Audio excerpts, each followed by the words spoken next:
Colours of maths part 24। तो भाई ये जो चित्र है ये है पार्ट 23 का। और कुछ लोगों को ये बात समझ नहीं आई कि ये जो सफ़ेद सेक्टर है इसका रेडियस 2 एक्स वर्गमूल 2/2 क्यों है। तो मैंने इस बार क्या किया है कि इसको अलग से ले लिया। हम केवल ये जो ट्रायंगल है इसके बेस पे एक सवाल मैंने बनाया है उसको करेंगे। तो अगर हम इसको x मान लें तो ये भी x होगा क्योंकि 45 है तो ये भी 45 होगा, ये 90 है।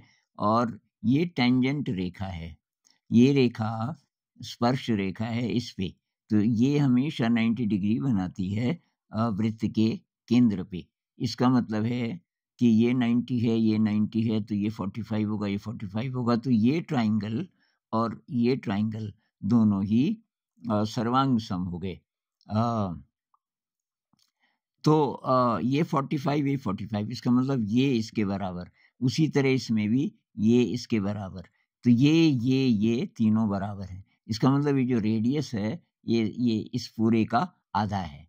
तो आप इसको x मानो तो ये भी x होगा, और ये पूरा जो इसका हाइपोटेन्यूज है वो x वर्गमूल 2 होगा।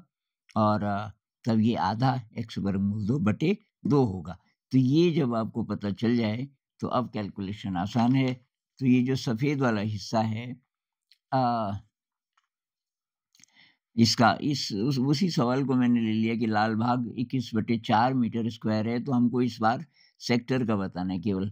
तो सेक्टर का जो रेडियस है x वर्गमूल 2/2 है, तो क्षेत्रफल कितना होगा, ये पाई r स्क्वायर गुणा 1/4, क्योंकि 90 है। ये सॉल्व करके आया 11x² 28। ये x पता चल जाए तो हम इसको कर लेंगे।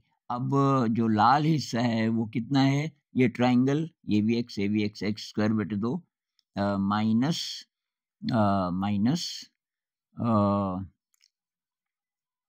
ये 11x²/18, ये बराबर 21/4 ये वाला। तो फिर इसको सॉल्व करके आया हमारा x बराबर 7 आया। इसको आप सॉल्व कर लीजिए आराम से।